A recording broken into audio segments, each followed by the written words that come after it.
Okay, so let me just go right into the first one. Now, the first one is going to be the battery drain and standby. So when you are using the Samsung devices, one thing you're going to notice is that unlike a Pixel device, or unlike even maybe a OnePlus or an iPhone device, these devices seem to drain more when they're not being used. So if you put it in your pocket, you'll check it like a few hours later and it'll be down 3%, 4%, something like that. That still hasn't changed for me on these phones, and it's really disappointing because other phones don't actually have this issue that the Samsung devices do. So that's the first con. I'm going to begin with the cons because I want to save the best for last. So my second con is the crappy RAM management. Now, this doesn't actually really be a big problem on a flagship Samsung, and that's why I'm showing this one, is because I wanted to point out you kind of got to get a flagship Samsung so you don't have any performance delays or issues like that. They actually really load these up with a lot of memory just to make sure this doesn't happen. So kudos to Samsung for doing that. But things like an A51 or an A71, I have seen some performance lags and some system performance issues when it comes to, overall RAM, because they're putting like 4 gigs of RAM in those phones. So you kind of need a lot of RAM. You kind of got to get the more flagship grade Samsung device if you don't want to run into any performance issues at all. So my third con in 2021, I hope this changes with the S21, is the cameras. So the cameras are always giving you these specced out beasts, these monster beautiful looking cameras. And don't get me wrong, the Note 20 Ultra, the S20 Ultra did perform phenomenal and beat out the iPhone in some zoom photography, definitely.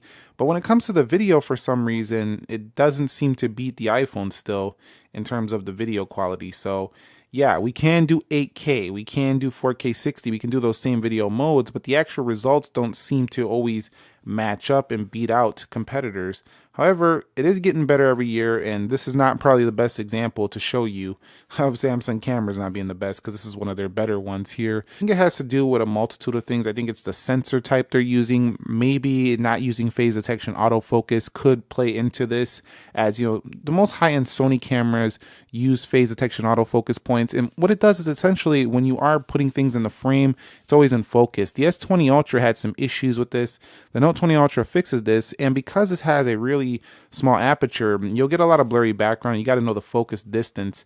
It's not always the easiest for the mainstream consumer to nail it every time, but definitely I found myself just kind of, tapping the focus a little bit more often than, just pulling out and point and shooting like I do on competing iPhones. So that's just one thing I wanted to say, but I'm not saying the cameras are bad. They are freaking amazing. They do crush the iPhone in zoom. Pro modes, having all these extra modes, and there are areas where it just crushes the iPhone, but I want to see Samsung pick it up in the video. Also, for some reason, the front-facing camera doesn't always seem consistent with the rear one. It don't kind of look the same. It kind of always doesn't give me the most natural result. It kind of gives me this soft look every time on a Samsung phone. I don't know why this is, but I want to see a more natural look going forward on these front-facing cameras for Samsung devices. So my fourth con is Samsung mixing up their own skin with Android. Now, I do know a lot of people love that they have Google Play, and then they have all those features that Google won't include on Pixel here with the Samsung device, giving you basically endless amount of features.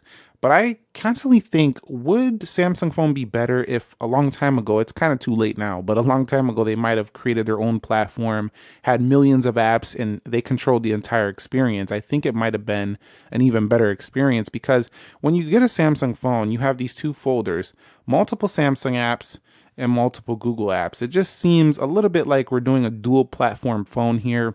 And not that that's a problem. If you love features, it's pretty amazing. And at this point, it's pretty smart that Samsung's using Google Play because they have all this app access. But I constantly think over time, would have Samsung phones been better if they were controlling the entire experience, like maybe putting Tizen on here, or they had millions of apps in their own app store? Because if you go like to their Galaxy store over here, the app quality is not there. They just don't have as many apps as you would get in the Play Store, for example. So my fifth and final cons of the con section is fragmentation with Samsung phones.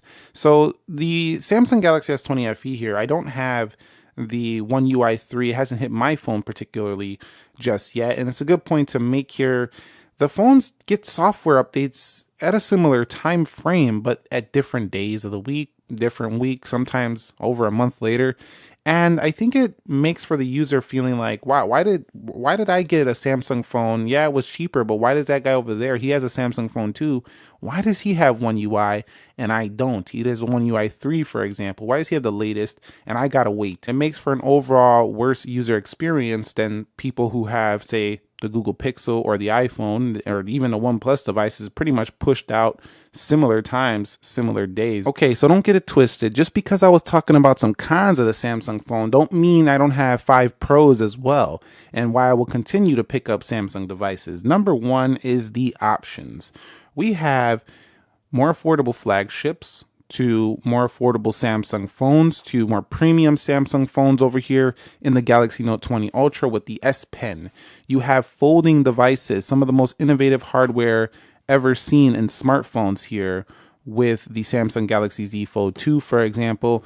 You have S21 coming, S21 Ultra, S21 Plus, perfect size for you, perfect price for you. You can go down to the A51, A71, you might see an A52, you might see an A53, whatever. Call it what you will, Samsung. You're giving us plenty of options, and I think this is good for the consumer because no matter which price range you're in, you're going to find yourself a Samsung phone that'll fit your needs. And for my second pro is split screen multitasking. I will keep mentioning this forever, because this is just one of the best things about Samsung devices. You can flip these apps around, you can use app pair, and yeah, some people say that screen is too small to do any true multitasking. Not true. You can definitely do some great multitasking. You can even go in developer options, lower the DPI, and make this phone look more like a tablet here in the Galaxy Note. You can do the same on the smaller phones. And the thing is, Samsung doesn't remove this feature just because it's a higher end phone. You can do this on basically every single Samsung phone. So the third pro of Samsung phones is their ecosystem. Outside of Apple, if you're looking for a competitor, Samsung has a huge ecosystem of watches. They also have, headphones you can use, the Galaxy Buds, multiple different versions that connect to their Galaxy wearable application. You also have Windows computers that are running Samsung hardware and definitely have some Samsung tweaked features in there that'll really match up well. So if you want that ecosystem where you can have basically every product you need around the Samsung experience, it's definitely a pro for them. So my fourth pro of Samsung devices is the innovative hardware that you get always seems to be ahead on paper.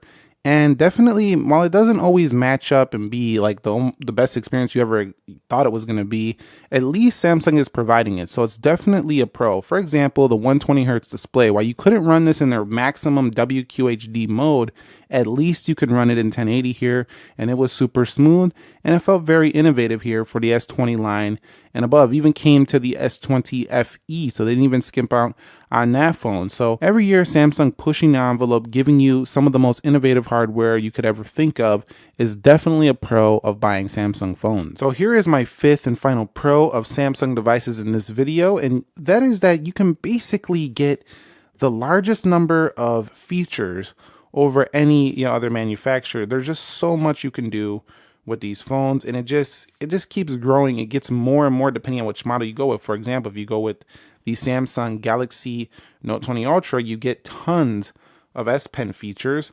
Over here for the S20 FE, you still will take advantage of most of the advanced features that Samsung knows to include. Over here on the Samsung Galaxy S20, very similar to the S20 FE, but along with that, having the Galaxy and Android, like I said earlier, it might have been a con, but in some ways it does give you more features here.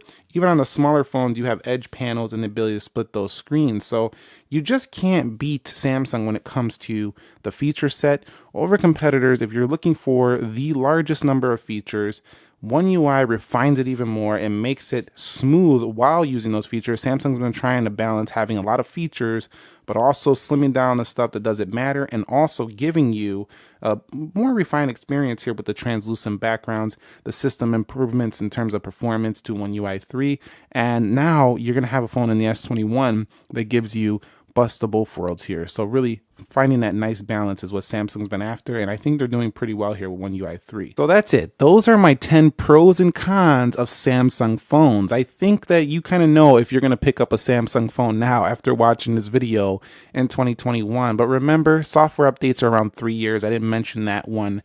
They might improve that going forward, but as of now, if you get a flagship phone, you're going to get around 3 years of software updates. It will be a little bit fragmented, meaning you won't get it at the same time as everyone else, certain depending on which region you're in and stuff like that. And Samsung phones historically have been seeming to run better on Snapdragon CPUs, so you might want to consider that as well if you are picking one up. And let me know if you guys want to see a Apple version of this video, the 10 pros and cons of Apple devices here in 2021. Thumbs up if you enjoyed this content. Subscribe if you haven't already. Nick here, helping you to master your technology. Thank you very much for watching, and peace.